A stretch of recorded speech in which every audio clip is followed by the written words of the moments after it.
आपण सर्वजण मिळून पुन्हा एकदा प्रणाम मंत्र म्हणूया.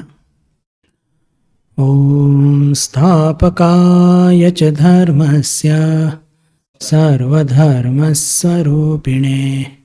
अवतार वरिष्ठाय रामकृष्णाय ते नमः.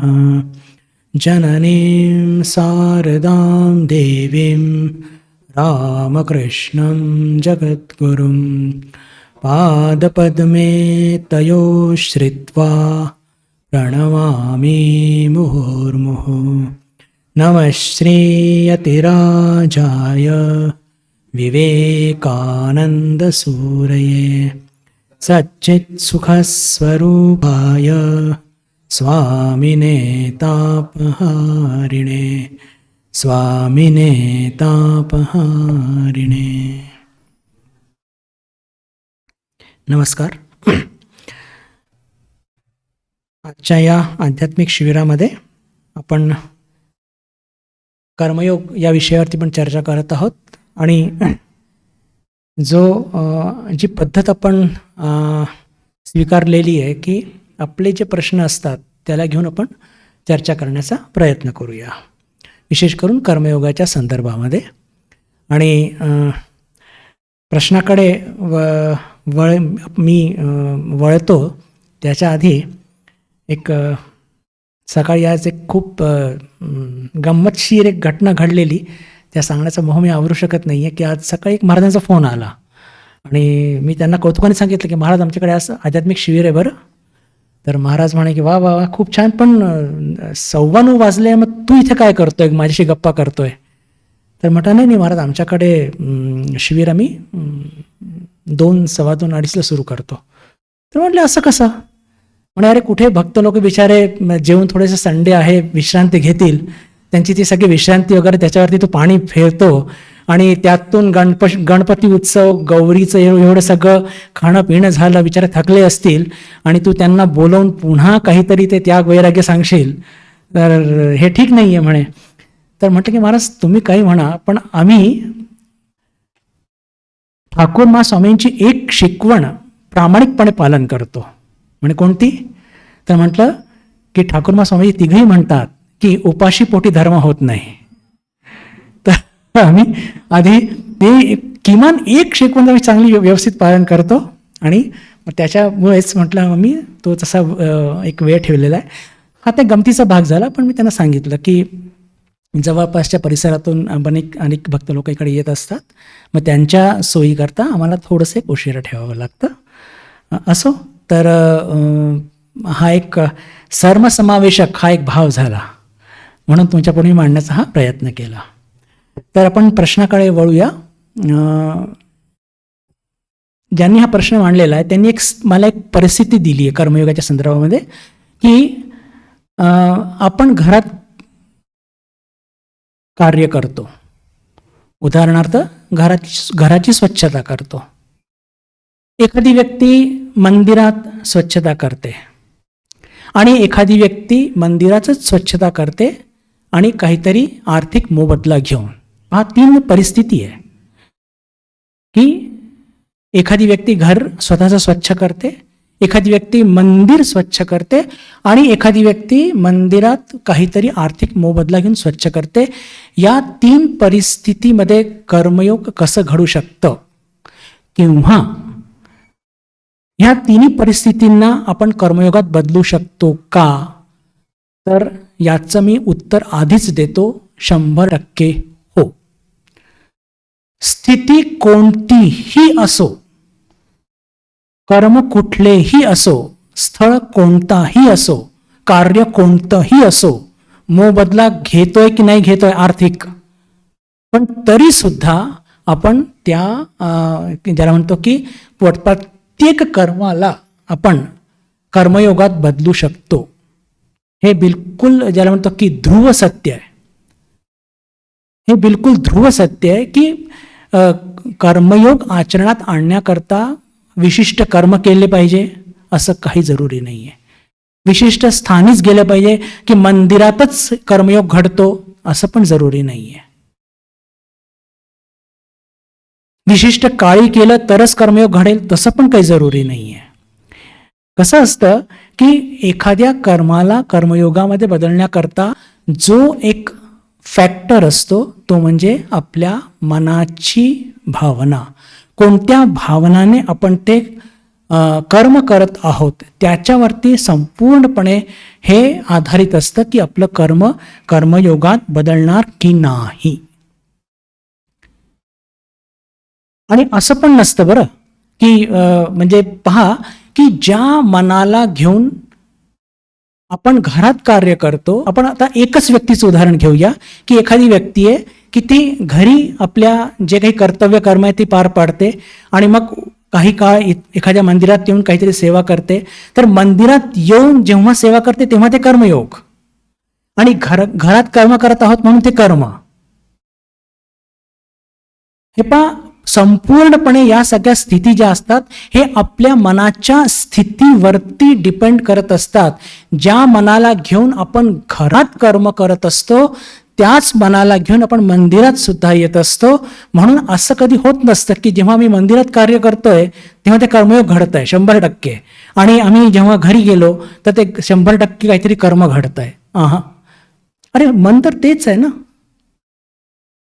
मन जर तेच आहे तर असं कसं शक्य आहे? म्हणजे म्हणण्याचा अर्थ काय की कोणत्याही कर्माच्या मागच्या भावना हे अतिशय महत्त्व असतात, आणि त्या कर्माच्या भावनाच ज्या असतात की त्या कर्माला कर्मयोगात बदलत असतात 100%. स्थळ, काळ, कर्माचा प्रकार या सगळ्या गोष्टी अतिशय म्हणजे ज्याला म्हणतो की दुय्यम आहेत. पण जर आपल्याला आपल्या कर्मांना कर्मयोगात बदलायचं असेल तर हे आपल्याला लक्षात ठेवायला लागेल की आपल्याला आपल्या ज्या कर्माच्या भावना आहेत त्या पूर्णपणे, त्याच्या मागचा जो भाव आहे तो पूर्णपणे बदलावा लागेल. आणि जर तो आपण ती भावना बदलू शकलो तर आपला प्रत्येक कर्म, मग तो कदाचित मंदिरात असू देत की घरी असू देत की ऑफिसमध्ये असू देत की कुठे पण असू देत. एक मोठा मजेशीर कन्सेप्ट पण तो ऐकण्यात येत असतो की एखादी व्यक्ती कोणत्याही प्रकारचा आर्थिक मोबदला घेत नाही तर ते कर्मयोग आहे का? नाही. पगार घेऊन सुद्धा कर्मयोग होऊ शकतो. पगार जर अनासक्तीपूर्ण भावाने घेतला, शरणागतीच्या भावाने घेतला, तर पगार घेऊन सुद्धा ऑफिस, फॅक्टरी, जिथे पण कार्य करत आहोत आपण तिथे सुद्धा तो ते कर्म जे आहे ते कर्मयोगात परिवर्तित होऊ शकतं. आणि आपण मला वाटतं पहिल्याच की दुसऱ्याच शिबिरमध्ये एक स्वामीजींनी सांगितली एक गोष्ट, आणि विशेष करून ती गोष्ट महाभारतामध्ये आहे, व्याधाची. याची चर्चा आपण अनेकदा केलेली आहे. 2 मिनिटात त्याची उजळणी करूया आणि त्यातून लक्षात येईल की अरे ती व्यक्ती, ती जी व्याध होती ती तर बिलकुल ज्याला म्हणतो की प्राण्यांना मारून त्यांचं मांस विकून त्यातून काहीतरी उपार्जन, काहीतरी ज्याला म्हणतो की लाभ कमवून, आणि तरी सुद्धा ती कर्मयोगी होते. आणि जेव्हा ती एक संन्याशाला, एका ब्रह्मचारी महाराजांना कर्मयोगाच्या संदर्भात किंवा योगाच्या संदर्भात ज्ञान देते तर त्याच्या संदर्भात स्वामीजी काय म्हणतात की they are the highest flights of the Vedanta. ते म्हणजे वेदांताच्या एकदम उच्च स्तर आहे एकदम. तर एक व्यक्ती इतकं सगळं करून सुद्धा जर कर्मयोग आचरणात आणू शकतं तर आपली परिस्थिती इतकी काही खराब नाही आहे. आपल्याला कोणत्या प्राण्याची हत्या करावी लागत नाही किंवा असलं काही करावं लागत नाही. हां, ठीक आहे, तर आपल्याला आपलं संसार निर्वाह करण्याकरता काहीतरी उपार्जन करावा लागतो. पण हे 100% सत्य आहे बंधू भगिनींनो की कोणत्याही परिस्थितीमध्ये आपण आहोत, पण प्रत्येक परिस्थितीमध्ये आपण आपल्या कर्माला कर्मयोगात परिवर्तित करू शकतो. आणि जो फॅक्टर, जे तत्व जे आपल्या कर्माला कर्मयोगात बदलू शकतात त्या म्हणजे आपल्या भावना. जेव्हा आपण एखाद्या कर्माला, एखाद्या स्थानाला, एखाद्या व्यक्तीला, एखाद्या विशिष्ट कर्माला आसक्त होतो, काहीतरी परतफेडीची अपेक्षा ठेवतो. परतफेडीची अपेक्षा ठेवणं म्हणजेच स्वार्थ भावनेनी कर्म करणं आणि तिथे पण आसक्त होतो आणि तिथे आसक्त झालो की बस, मग तो एक चक्र सुरू झालं. आणि ते चक्र सुरू झालं म्हणजे त्यातून काहीतरी राग, द्वेष, क्रोध, मत्सर हे सगळे यांचा जन्म होतो आणि आपला कर्मयोग होत नाही, तो कर्म भोग होत असतो. जर तुम्ही मला विचारलं की महाराज एका ओळीत सांगा बरं की आमचा कर्म होत आहे की कर्मयोग होत आहे, याची पावती काय? एका ओळीत सांगायचं बरं, जास्त तत्वज्ञान सांगू नका मला. तर एका ओळीत जर सांगायचं असेल की आपले कर्म जर कर्मच असतील तर त्याची पावती आहे की कर्म करताना जर आपल्याला दुःख, त्रास, कष्ट, द्वेष, मत्सर या सगळ्या गोष्टी जर निर्माण होत असतील तर ही पावती आहे की आपण त्या कर्माला आसक्त झालेले आहोत आणि त्यातून आपल्याला हे सगळं दुःख उपजत आहेत आणि हे कर्मयोग होत नाहीये.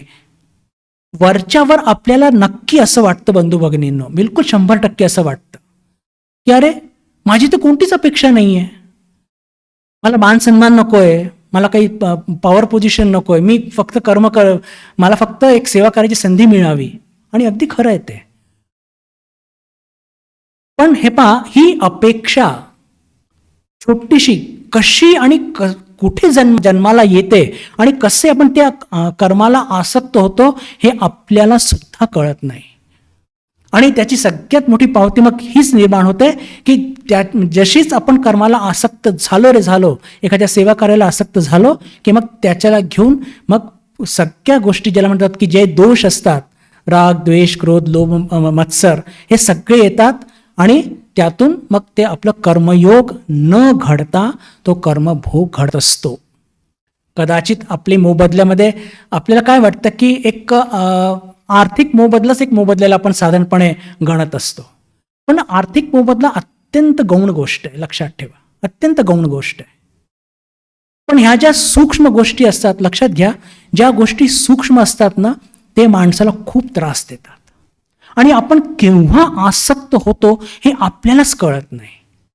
इथे एक फार गमत आहे बंधू भगिनींनो की स्वामी विवेकानंद स्वतः म्हणतात की एखाद्या कार्याच्या उभारणीकरता आसक्त होणं हे पण गरजेचं आहे. आसक्त न झाल्याशिवाय आपण कर्म उभारू शकत नाही. म्हणजे आसक्त होणं म्हणजे आपलं पूर्ण मन त्या कार्याला देणं. आता कधी कधी वाटतं अरे महाराज स्वामीजी इकडेही बोलतात तिकडेही बोलतात, पण नेमकं करायचं तरी काय? जेव्हा आपण अजून डिटेल्समध्ये जातो तेव्हा स्वामीजी हे स्पष्टपणे सांगतात की पहा, जेव्हा आपल्याला एखाद्या कार्याची उभारणी करायची आहे तर तेव्हा आपलं पूर्ण मन द्या, पूर्ण आसक्त होऊन कर्म करा.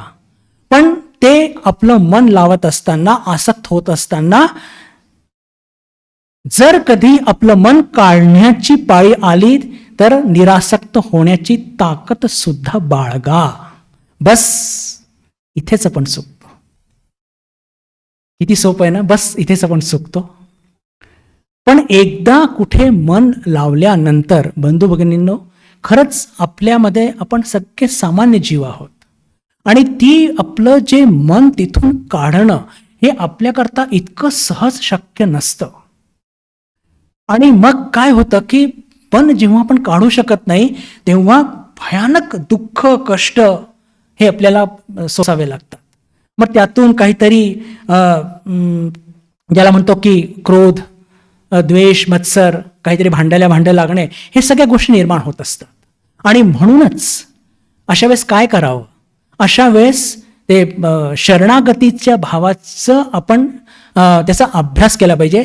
अर्थातच मी पुन्हा पुन्हा सांगतो एक गोष्ट की या गोष्टी फार सहज आणि सोप्या वाटतात, पण जेव्हा ॲक्च्युअल आपल्या जीवनामध्ये या स्थिती येतात आणि आपल्याला आपलं मन जर काढायचं असेल एखाद्या ठिकाणावरनं तर ते भयानक अवघड आणि खूप पेनफुल असतं. आणि या सगळ्या गोष्टीची जाण आम्हाला सुद्धा असते, कारण की आम्ही सुद्धा सेंटर्समध्ये असतो, आमच्या सुद्धा बदल्या होत असतात. एखाद्या ठिकाणी आम्ही एखाद्या गोष्टीला इतकं मन दिलेलं असतं आणि म्हणून बघतो की ते कार्य असं उभारलं गेलेलं असतं, वंडरफुल, सगळेच लोक कौतुक करतात. पण जेव्हा ईमेल येते ना, तेव्हा लक्षात येतं की खरंच आसक्ती काय असते आणि निरासक्ती काय असते. मागच्या वेळेस आपण एक प्रश्नाची चर्चा केली होती बंधू भगिनींनो, की आपल्या जीवनात दुःख का येतं. तर त्याचं सुद्धा कारण एक्झॅक्टली हीच आहे की आपण जेव्हा त्या एखाद्या कार्यातून, एखाद्या स्थानातून आपल्याला काढावं लागलं, तर त्याची शक्ती आपल्याकडे नसते, आपण दुबळे होऊन जातो. आणि मग काय होतं की त्या गोष्टीला सोडू शकत नाही, आणि म्हणून मग काय होतं की ते कर्मयोग न घडता तो कर्मभोग घडत असतो. आणि म्हणूनच स्वामीजी जे म्हणतात की जेव्हा एखाद्या कार्याची उभारणी करण्याकरता आसक्ती बिलकुल आवश्यक आहे, पूर्ण मन द्या त्या कार्याकरता, तरच ते कार्य उभं राहील. पण आपलं मन जेव्हा आपण लावत असतो एखाद्या कार्याला, एखाद्या स्थानाला, एखाद्या व्यक्तिविशेषला, तर त्याच्याच बरोबर आपलं मन तिथून जर काढावं लागलं तर ती शक्ती सुद्धा संपादन करा. मग प्रश्न हा निर्माण होतो की आता काही उदाहरणं. बिलकुल.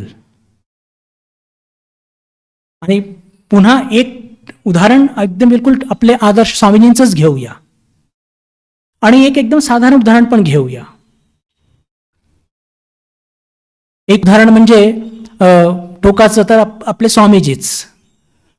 आपल्या संपूर्ण जीवनाचं त्यांचं जे उद्दिष्ट होतं ते काय होतं की या भारतामध्ये मला एक शिक्षित संन्यासांचं एक संघ निर्माण करायचा आहे, जे दारोदारी खेडोपाडी जाऊन लोकांना हे सगळे जे आपले शास्त्रामध्ये दिलेले तत्व आहेत हे घरोघरी जाऊन सांगतील आणि लोकांमध्ये धर्मचेतना जागृत करतील. हा त्याचा आपल्या अवघ्या आयुष्याचं स्वप्न होतं. पण त्याच्याकरता अर्थ येईल कुठून? आणि तेव्हाच ती संधी चालून येते कुठून? अमेरिकेतून. साधारणपणे आपल्याला वाटतं की स्वामीजी अमेरिकेत त्या विश्वधर्म महासभेकरता गेले होते, पण विश्वधर्म महासभा हा एक त्यांचा दुय्यम उद्दिष्ट होता. प्रथम उद्दिष्ट काय होतं की मी पश्चिममध्ये जाईन, लोकांना वेदांत तत्वज्ञान सांगेन, आणि तिथून जे काही मला अर्थ प्राप्त होईल त्या अर्थातून मी भारतामध्ये हा संघ निर्माण करीन. हा त्यांचा उद्दिष्ट होता, आणि ते त्यांनी केलं सुद्धा. आणि आल्यावरती स्वामीजींच्या विनंतीवरनं मिस मुलर आणि ओलेबुल या दोघांनी एक मोठा अर्थ सहयोग केला, आणि बेलूर मठाची जमीन घेण्यात आली. त्यावेळेस जवळपास 9 लाख रुपये त्यांनी देऊ केले होते स्वामीजींच्या कार्याकरता. आणि जेव्हा स्वामीजी ही सगळी म्हणजे कागदपत्र सगळे पूर्ण झाले आणि स्वामीजी विश्रांती करता दार्जिलिंगला जातात, कलकत्त्यामध्ये प्लेग पसरतो. हा इतिहास आपल्या सगळ्यांना माहिती आहे. आणि स्वामीजी लगबगीने पुन्हा दार्जिलिंगवरनं कलकत्त्यावर येतात आणि काय म्हणतात की अरे हे मठ आणि हे सगळे इन्स्टिट्यूशन्स कोणा करता? अरे माणूसच जर जिवंत नाही राहिला तर हे मठ कोणा करता? आणि लागलीच ते निर्णय घेतात. म्हणजे रिलीफ कार्य सुरू झालेलं आहे, पण अर्थ संपलेला आहे. आणि आता तरी रामकृष्ण मठ मिशनला इतकं बिलकुल ज्याला म्हणतो की चारी बाजूला त्याचं सुप्रसिद्धी मिळालेली आहे, आणि सगळे लोक अर्थसहाय्य करत असतात, आपण सर्व लोक. पण तेव्हा फार कमी लोक ओळखायचे, जरी स्वामीजी सुप्रसिद्ध झाले होते, पण असं उचलून पैसे देतील अशी स्थिती मुळीच नव्हती. आणि स्वामीजींनी लगेच निर्णय घेतला की आपण ही जमीन विकूया. अरे आपण संन्याशी आहोत, जमिनी आपल्या झाडाखाली राहू शकतो, भिक्षा मागून जगू शकतो, पण मनुष्यच जर नाही वाचला. हे पहा, याच्यामध्ये या घटनेमध्ये एक करुणेचा एक फार मोठा भाव आहे, त्यात काही शंका नाही. पण याच्यामध्ये निरासक्ती, अनासक्तीचा केवढा मोठा भाव आहे की आयुष्यभराचं स्वप्न इतके खस्ता खाल्ले स्वामीजींनी. अमेरिकेमध्ये किती अपमान सहन केला. 4 वर्ष त्या भोग राज्यामध्ये त्यांनी वेदांत सगळं सांगितलं, आणि जेव्हा ते भारतात परत येतात आणि ही स्थिती बघतात तर लागलीच जे आहे ते सगळं सर्वस्व ज्याला म्हणतो की द्यायला तयार होतात. तर म्हणण्याचा अर्थ काय की जेव्हा आपल्याला आपल्या पुढे हे तत्व स्वामीजी म्हणतात की कार्य उभारत असताना आपलं संपूर्ण मन त्या कार्यावरती दिलंच पाहिजे, नाही तर ते कार्य उभं राहणार नाही. आपण जर आपलं मन नाही दिलं तर ते कार्य ज्याला म्हणतो की थातूर मातूर काहीतरी, ज्याला म्हणतो की त्या दृष्टीने सुद्धा ते कर्मयोग नाही होणार. बरं, त्या दृष्टीने समजा आपण एखाद्या नको बाबा मन लावायला नको, मग ते काढताना खूप त्रास होतो, असं कार्याला स्वामीजी बिलकुल याला परवानगी देत नाही. आणि हे सिद्धांत सांगत असताना ते उदाहरण देतात भिंतीचं, दगडाचं, की भिंत कधी कोणाला प्रेम करत नाही, भिंत कधी कोणावरती मन लावत नाही, पण ती भिंतच राहते. तिच्याकडनं कोणतं कार्य होत नाही. तिला आसक्ती काय माहित नाही, तिला निरासक्ती काय माहित नाही, तिला मोक्ष काय माहित नाही. आणि असं म्हणून ते बिलकुल स्पष्टपणे म्हणतात की अरे, भिंतीसारखं जगणं म्हणजे तर एखाद्या निष्ठुर राक्षसासारखं जगणं आहे. म्हणून आवश्यक असेल तर आसक्त व्हा. म्हणजे अशा भिंतीसारखं जगण्यापेक्षा आसक्त होऊन दुःख भोग चांगलं, स्वामीजी म्हणतात. पण अर्थात आपल्याला आसक्तीच्या पलीकडे जायचंय. का? कारण की आसक्तीच्या माध्यमातून आपल्याला काहीतरी कार्य उभारायचं आहे, आणि कार्य उभारल्यानंतर जर त्याला आपल्याला ज्याला म्हणतो की कर्मयोगामध्ये बदलायचं आहे, तर तो निरासक्तीचा भाव, निरासक्ती म्हटलं जर म्हणजे ते तितकंसं म्हणजे अपील होत नसेल, तर शरणागतीचा भाव. जसं आपण त्या स्वामीजीच्या जीवनात बघितलं की इतकं सगळं कार्य उभारल्यानंतर आणि त्यांनी तो निर्णय घेतला की नाही, लोक वाचली पाहिजेत, जमीन ही महत्वाची नाही, लोक हे महत्वाचे. आणि त्यांनी ती प्रस्तुती दाखवली. माताजींनी मध्ये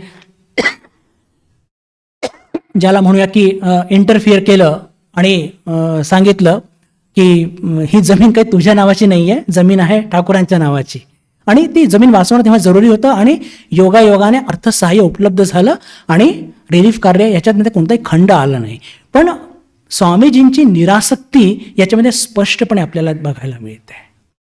तर जे अपेक्षित आहे बंधू भगिनींनो, काय अपेक्षित आहे की आपल्या जीवनामध्ये हा निरासक्तीचा भाव म्हणजेच शरणागतीचा भाव हा आलाच पाहिजे. तर जो प्रश्न होता त्याच्या उत्तरामध्ये मला एवढंच म्हणायचं आहे की इररिस्पेक्टिव्ह ऑफ स्थळ कोणतं आहे याला फार काहीच महत्त्व नाही. कोणतं कार्याचा प्रकार काय आहे, कदाचित एखादी व्यक्ती स्वच्छता करत असेल, तर एखादी व्यक्ती किचनमध्ये काम करत असेल. आपण सगळेजण बघताच की रामकृष्ण मिशनचे जे मोठे मोठे सेंटर्स आहेत तेव्हा तिथे किती व्हॉलेंटियर्स, किती साधू सगळे कार्य करत असतात, आणि विभिन्न प्रकारचे कार्य असतात. बुक सेल असतं, अकाउंट्स असतं, कोणी काय हॉस्पिटल बघतं, कोणी काय कन्स्ट्रक्शन बघतं, कोणी पूजा करतं.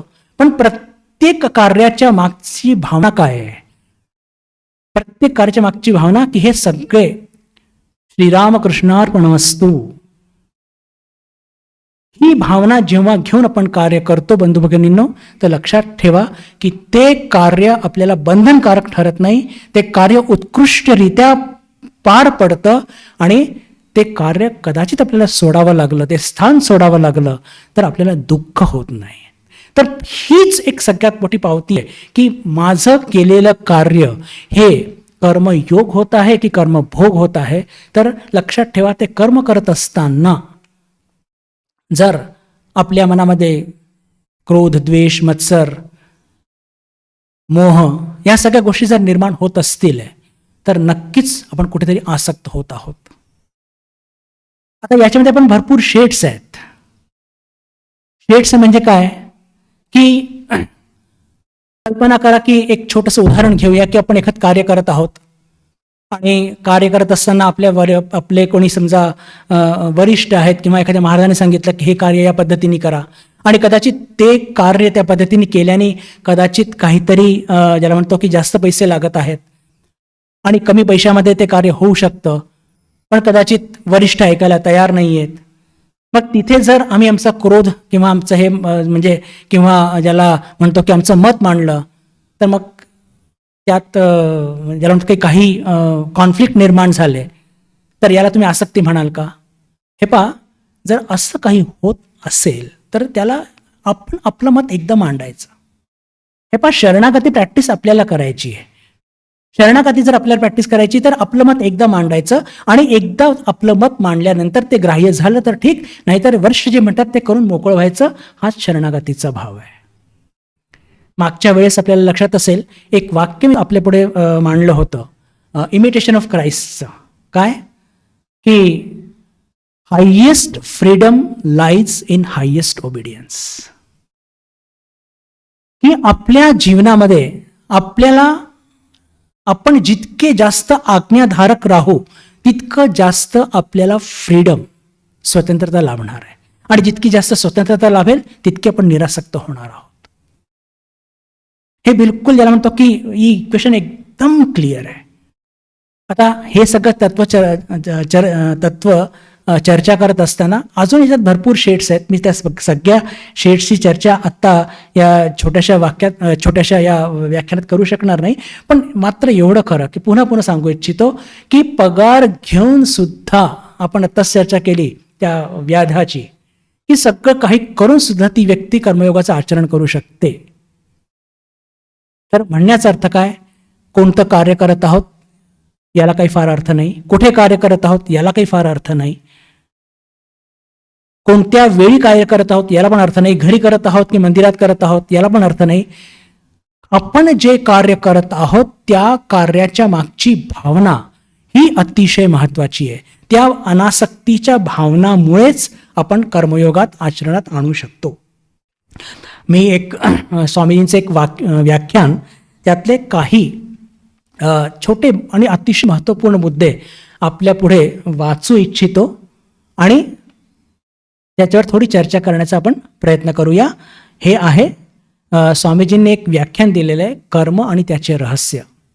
अतिशय सुंदर व्याख्यान आहे. माझी विनंती आहे आपल्या सर्वांना की छोटी पुस्तिका म्हणून ते उपलब्ध आहेत, शक्य असल्यास आज घेऊन जावा आणि या व्याख्यानाचं वारंवार पठण करा. त्यातून आपल्याला स्वतःलाच लक्षात येईल की आपण नेमकं कुठे चुकत आहोत. त्यातले काही ज्याला म्हणतो की या प्रश्नाच्या उत्तराला सपोर्ट देण्याकरता मी काही मुद्दे आपल्या पुढे जसेच्या तसे वाचू इच्छितो. दुःखाचे प्रमुख कारण हे आहे की आपण आसक्त आहोत, आपण बंधनात सापडलेले आहोत. यासाठी गीता सांगते, सतत कर्म करा, कर्म करा पण आसक्त होऊ नका, बंधनात पडू नका. कोणत्याही वस्तूवरून मन काढून घेण्याची शक्ती स्वतःमध्ये साठवून ठेवा. कोणत्याही वस्तूवरून मन काढून घेण्याची शक्ती स्वतःमध्ये साठवून ठेवा. एखादी वस्तू तुम्हाला कितीही प्रिय असो, तिच्यासाठी तुमचे प्राण कितीही व्याकुळ होत असोत, तिचा त्याग करण्याचा प्रसंग आला तर तुम्हाला होणाऱ्या यातना कितीही भयंकर असोत तरी वाटेल तेव्हा तिचा त्याग करण्याचे सामर्थ्य तुमच्या अंगी असू द्या. दुर्बलांना या जगात स्थान नाही आणि परलोकातही नाही. दुर्बलतेमुळे मनुष्य गुलाम बनतो. पुढे म्हणतात, पहा एक फार मोठी गोष्ट सांगतात की सतत कर्म करा, कर्म करा पण आसक्त होऊ नका. आणि जी आपण ज्याला म्हणतो की जी मन काढून घेण्याची शक्ती ती नेहमी संपादन केली पाहिजे आणि आपल्या कर्माला, प्रत्येक कर्माला कर्मयोगात बदलण्याची हीच एक ज्याला म्हणतो की हीच एक गुरु किल्ली आहे. आणि कर्म एक अशी गोष्ट आहे बंधू भगिनींनो की आपण बिलकुल सतत नेहमीच करत असतो. घरात कर्म करतो, आपण फॅक्टरीत कर्म करतो, बँकेत कर्म करतो, सगळ्या दूर कर्म करत असतो. तर जी एक महत्वाची गोष्ट की ज्या भावनेतून आपण हे सगळं करत असतो ते मन बदललं पाहिजे. स्थान, काळ, पात्र, कर्माचे प्रकार यातून कर्म किंवा कर्मयोग ठरत नसतो. कोणत्या भावनेने आपण ते कर्म करत आहोत ती फार महत्वाची. पुढे मी वाचतो. आता पहा, एखाद्या कार्य करत असताना फार इंटरेस्टिंग आहे बरं. एखाद्या कार्य करत असताना आपल्याला खूप आनंद मिळतो. आवडतं काम मिळालं की आनंद मिळतो की नाही? मला तर मिळतो, है ना. एखादं आवडतं कार्य, आवडते स्थान, आवडती लोक, खूप बरं वाटतं, एकदम चेहरा प्रफुल्लित होऊन जातो. त्याचं कारण काय असतं माहिती आहे का? त्याचं कारण असतं आसक्ती. त्याचं कारण असतं आसक्ती. एखादं आवडतं कार्य मिळालं, अरे माझ्या मनासारखं काम मिळालं, वाह, मजा आ गया. ठीक है, मजा आ गया, पर जब छोड़ना पड़ेगा तब मुश्किल है. और छोड़ना वो पड़ेगा ही. क्यों छोड़ना पड़ेगा? कारण की परिस्थिती नेहमी एकसारखी नाही राहत जीवनामध्ये. परिस्थिती जीवनामध्ये एकसारखी नाही राहत. एखाद दिवस काहीतरी खूप चांगलं, सगळं मनासारखं होत असतं. मनासारखं होतं म्हणजे काय, की आपण आसक्त झालेले आहोत आणि त्या गोष्टी आपल्याला मिळतात आहे. हा विचार करून बघा. बिलकुल हाच मुद्दा स्वामीजी इथे पुढे मांडत आहेत, की आपण ज्या गोष्टीला सुख मानतो ना, ते सुख का मिळत असतं? त्या आसक्तीमुळे सुख मिळतं, आणि याच आसक्तीमुळे दुःख पण मिळतं. आणि आपण साधक आहोत, आपल्याला सुखदुःखाच्या पलीकडे जायचं आहे, तर ही आसक्ती सोडावी लागेल. ही सुख प्राप्त करण्याची इच्छा आसक्तीमुळे ही सोडावी लागेल. पहा, अतिशय महत्वाचा मुद्दा आहे बरं. ज्या आसक्तीमुळे आपल्याला सुख मिळतंय आज, त्याच आसक्तीमुळे आपल्याला दुःख पण मिळणार आहे पुढे. म्हणून जर नैसर्गिकरित्या एखादी गोष्ट आपल्याला सोडावी लागली ना, सोडून द्या. अर्थात मी मान्य करतो, हे सगळं चर्चा करणं सोपं आहे, पण परिस्थिती जेव्हा येते तेव्हा भले भले तिथे थंडे पडतात. तर जे मुद्दा मला मांडायचा आहे, की आसक्ती ही आपल्या सुखाचं पण कारण असतं. म्हणजे आपण म्हणतो की मनासारखं सगळं घडतंय. आपण म्हणतो सुद्धा की बा स्वामीजी मी खूप हॅपी आहे, सगळं मनासारखं घडतंय. म्हणजे कुठेतरी आपण आसक्त झालेले आहोत, ही त्याची पावती असते. मी पुन्हा वाचतो इथे. आसक्ती ही आजच्या अवस्थेत आपल्याला सर्व सुखांची जननी आहे. आपल्याला आपल्या मित्रांबद्दल व नातलगांबद्दल आसक्ती वाटते. आपल्याला आपल्या बौद्धिक व आध्यात्मिक कर्माबद्दल आसक्ती वाटते. आपल्याला बाह्य जगातील वस्तूंबद्दल आसक्ती वाटते, म्हणून त्यांच्यापासून आपल्याला सुख मिळते. आलं लक्षात? आपल्याला सुख मिळत असेल तर लक्षात ठेवा, तिथे पण आसक्त झालेलो आहोत. आणि हे लक्षात ठेवा की हीच गोष्ट आपल्याला उद्या दुःख देणार आहे. एक फार व्यावहारिक उदाहरण मी देत असतो, पण ते फारसं आवडत नाही, पण तरी आता आपण साधक आहोत, जरा कडू डोस घेतला पाहिजे मध्ये मध्ये. एखाद्या माऊलीला जेव्हा एखादा मुलगा पुत्ररत्न प्राप्त होतो, त्याला किती आनंद होतो. एकदम आकाश जणू काही दोन बोटच खालती असतात. सगळ्या आनंदाचा ज्याला म्हणतो की कारण ते लहानसं बाळ असतं. पण तेच लहानसं बाळ जेव्हा मोठं होतं आणि त्याचं लग्न होतं, आणि लग्न झाल्यानंतर तो कदाचित आपल्या आईबाळापासून थोडासा दूर जातो, तर जे सुखाचं कारण होतं तेच बाळ दुःखाचं कारण सुद्धा ठरतं. हे फार काही प्लीजिंग उदाहरण नाहीये, पण हे सत्य आहे. का? कारण की आसक्तीमुळे ते सुख जन्माला आलं होतं, तर त्या आसक्तीमुळेच पुन्हा दुःख सुद्धा जन्माला येत आहे. आणि म्हणून साधक हे सुख आणि दुःखाच्या पलीकडे जाण्याचा प्रयत्न करत असतो. म्हणजेच काय, की आपण प्रत्येक कर्माला आपण अनासक्तीपूर्वक करण्याचा प्रयत्न करत असतो. पुढे आपण जाऊया. तसेच ही आसक्तीच आपल्या दुःखाचे एकमेव कारण आहे. म्हणून आनंद मिळवण्यासाठी, आता पहा शब्द बदलला स्वामीजींनी. आतापर्यंत सुख आणि दुःख म्हणत होते ना, आता काय शब्द वापरतात आहे?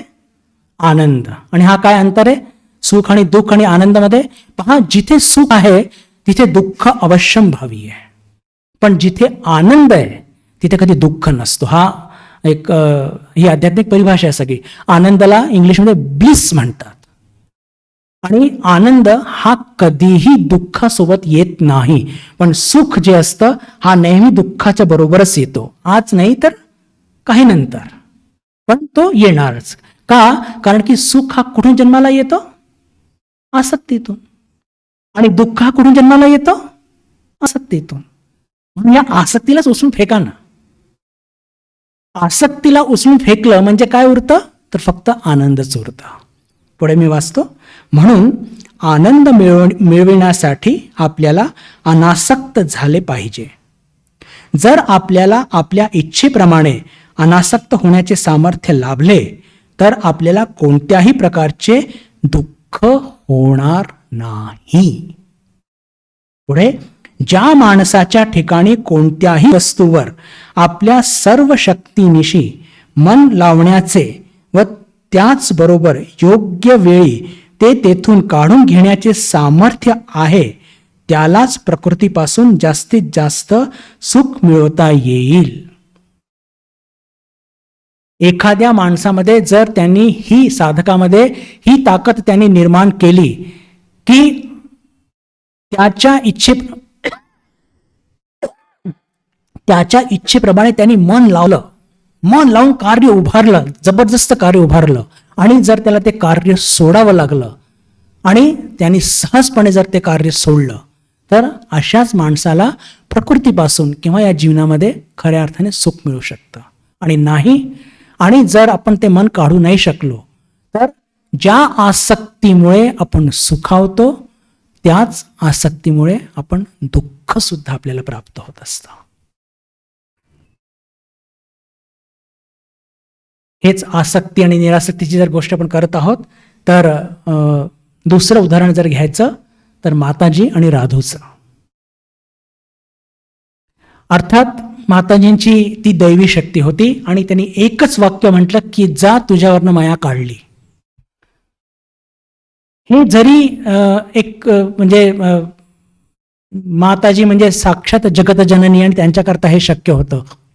पण बंधू भगिनींनो, कुठेतरी आपल्याला हळूवारपणे का न हो या गोष्टीवरती विवेकपूर्ण निर्णय घेऊन आणि याच्यावरती आपण आचरणात आणण्याचा प्रयत्न केला पाहिजे. आणि ते कसं आपण करू शकतो तर त्याच्याकरता एक उदाहरण घेऊन त्याची मग तिथे आपण थांबूया, वेळ होत आलेली आहे. जयराम बाटीला माताजी जेव्हा तिथे होत्या तर तिथे एक ज्याला म्हणतो की अंबिका नावाचा एक सफाई कर्मचारी होता. आणि या अंबिकाने माताजींना बिलकुल एक ज्याला म्हणतो की 2 महिन्यापासून बघितलेलं आहे. इतक्या म्हणजे लहानपणापासून माताजींना त्यांनी बघितलेलं आहे. त्याच्यानंतर माताजी मोठ्या होतात, त्यांची ती सगळी ज्याला म्हणतो की त्यांची सगळी कीर्ती चारी दिशेला पसरते. मग माताजी ठाकूरांचा देह सोडल्यानंतर जयराम बाटीला येतात, त्यांचं ते घर बांधलं जातं वगैरे वगैरे. अशा सगळ्या घटनांचा तो साक्षीदार असतो. आणि जेव्हा ते आश्रम उभारण्यात येतं तिथे सफाई करण्याकरता या अंबिकेलाच माताजी म्हणतात आणि सहर्षपणे जे काही मोबदल्यामध्ये त्याला जे काही पैसे मिळत असतात ते सगळं माताजी त्यांना देत असतात. एकदा हा अंबिका विचारतो माताजींना की आता बिलकुल ज्याला म्हणतो की वडील आणि आई असा संबंध, की तुमच्याकडे इतक्या दुरून इतके लोक येतात आणि तुम्ही प्रत्येकाला काही ना काही सांगतात.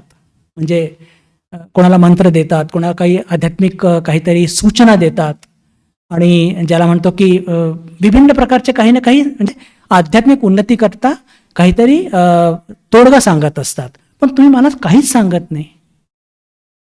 हा काय सुंदर प्रश्न आहे की संपूर्ण कलकत्त्याचे किंवा त्यावेळेस म्हणजे ज्या ज्या ठिकाणून लोक येतात प्रत्येकाला माताजी काही ना काही सांगत असत. म्हणजे कोणाला मंत्र दीक्षा देत आहेत तर कोणाला काही सूचना देत आहेत त्याच्या आध्यात्मिक कल्याणाकरता. तर अंबिका म्हणतात माझ्याकरता काय आहे. तर माताजी म्हणतात की दादा तुम्ही जे करत आहात तेच करत राहा. तुम्ही जे करत आहात निरासक्त भावनेने तेच करत राहा, त्याच्यातूनच तुमचं सगळं कल्याण होईल. आता पहा, हा अंबिका आपल्या सेवा कार्याच्या बद्दल गरीब बिचारा काहीतरी मोबदला घेत आहे. पण माताजींनी त्याला काय सांगितलं की तू जे करत आहे दादा, तुम्ही जे करत आहात तेच करत राहा निरासक्त भावाने. आणि त्यांनी तेच पालन केलं आणि शेवटी माताजींनी त्यांच्या म्हणजे त्याच्या देहावसानाच्या वेळेस त्याच्यावरती कृपा केलीच. आता जर तो निरासक्त भावनेने जर ते केलं नसतं त्यांनी, तर माताजींनी कृपा केली असती. तर म्हणण्याचा अर्थ काय की शरणागतीचा भाव म्हणजे काय? त्याने काही हट्ट नाही धरला की नाही मला काहीतरी तुम्ही संन्यासच द्या, मला तुम्ही काहीतरी असंच करा, मला तुम्ही याला संन्यास देताय, तुम्ही त्याला संन्यास देताय, ते याला असं करताय, त्याला तसं करताय, मला तसं काही करून द्या. नाही. शरणागतीचा भाव म्हणजे काय? शरणागतीचा भाव म्हणजेच अनासक्तीचा भाव. आणि तो अनासक्तीचा भाव म्हणजे काय की जे काही आपल्याला गुरुजनांनी सांगितलं आहे त्याच्यावरती निष्ठेपूर्वक त्याचं अंमलबजावणी करणे. आणि अंबिकाचा हे उदाहरण मला असं वाटतं की हे वन ऑफ द बेस्ट उदाहरण आहे की त्यांनी कोणत्याही प्रकारची, ज्याला म्हणतो की फक्त त्यांनी विचारलं की माझ्याकरता काय आहे. माताजी म्हणतात की दादा तुम्ही जे करत आहात तेच निरासक्त भावने करत राहा. तर आपण सुरुवात केली होती त्या प्रश्नापासून की कोणता कर्म हा कर्मयोगात बदलतो. तर मी आपण थांबूया. त्याच्या आधी पुन्हा सांगू इच्छितो, स्थळ महत्त्वाचं नाही, कर्माचा प्रकार महत्त्वाचा नाही, कोणत्या वेळी करतो हे महत्त्वाचं नाही, मोबदला घेत आहोत की नाही याला अर्थ नाही. त्या कर्मातून काहीतरी आपल्याला म्हणजे न कळत काहीतरी आपली अपेक्षा आहे का, न कळत. आणि या गोष्टी न कळतच घडत असतात. या गोष्टी म्हणजे ती वासना कुठून निर्माण होते हे आपल्याला सुद्धा कळत नाही.